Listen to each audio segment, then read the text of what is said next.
Who does he answer to? Who is his puppet master?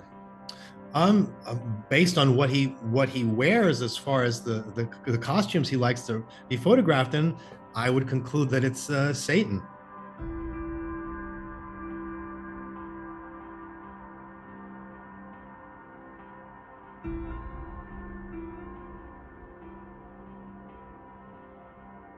Elon Musk is not an individual, as I've spoken in previous interviews, who is a friend of humanity at all. His main goal is to implant chips into people's heads. And a lot of these satellites that he's throwing up into orbit all the time with his SpaceX project is not to provide internet access for poor Africans. Sounds fancy for a virtue signaling point of view, but no, the idea is that that network up there that he's putting up into the sky is put there as part of the infrastructure to interface with the chips which he plans to place into people's heads. And he puts forth this idea that he's completely against AI, and he's been pleading with Congress to do something about it because AI is a massive threat and no one will listen to him.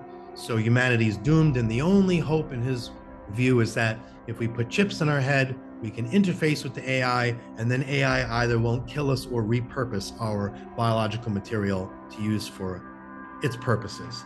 So this sounds very nice on paper. He sits there on Joe Rogan, smokes a joint, acts all affable, dances like a goofball at corporate events, but this is not who he really is.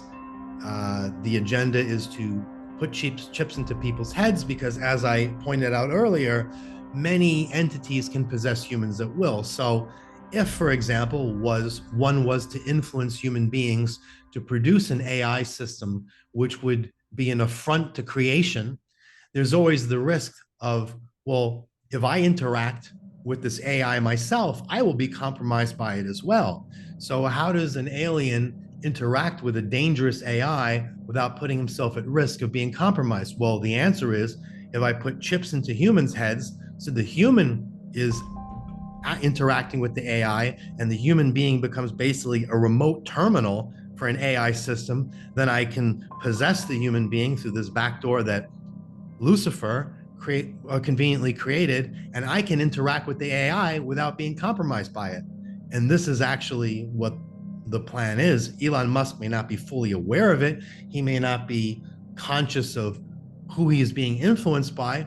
But when you look on his Instagram and you see him wearing a suit of armor with Satan's logo or symbol or whatever you want to call it, it's not just LARPing. He's not just wearing this because he saw it in an anime. He's flying the flag, consciously or unconsciously.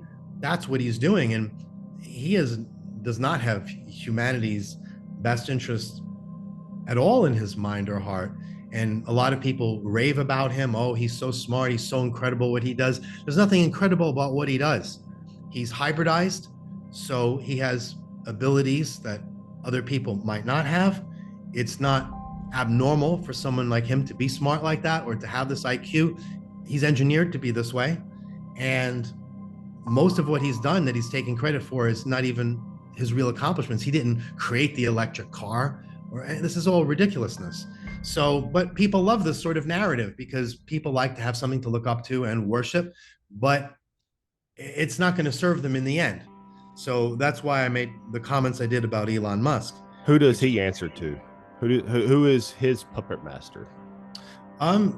Based on what he wears, as far as the costumes he likes to be photographed in, I would conclude that it's Satan. Mm-hmm. But again, Satan, or his original name was Satanael, he is aligned with the Nebu Gray Empire. The Nebu Gray Empire adores him.